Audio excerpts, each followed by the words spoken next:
বেকার ঝামেলা হলো।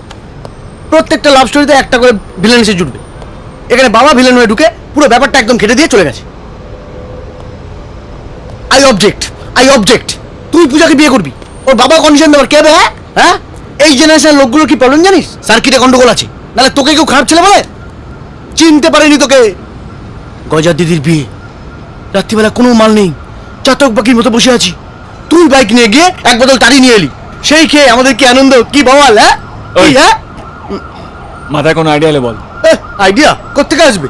তোর বাবা মাকে তো একসঙ্গে আনলেই হয় ভূমিকম্প না সুনামি হয়, পুরো বিয়ে বাড়ি ভাসি নিয়ে চলে যাবে, বুঝিস? আইডিয়া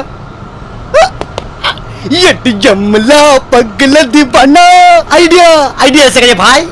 শোন, আমার বাবা মাকে তোর বাবা মা সাজিয়ে পূজার বাবার কাছে নিয়ে যাবো, তারপর একবার যদি পূজার স্মৃতিতে সিঁদুরটা উঠে যায়, তারপর আর কিচ্ছু করতে হবে না, কি? হ্যাঁ চল, এই খুশিতে মাল খাওয়া ভাই, মাল খাওয়া। বাংলা কিন্তু আমি খাবো না, আমি বলে দিচ্ছি। ওই সব চুল্লু ফুল্লু আমাকে দিবি, আমি কিন্তু খেতে পারবো না। আমাকে তো ভালো দামি স্কচ খাওয়াতে হবে, কি? হ্যাঁ কি রে, কি রে কথা বল।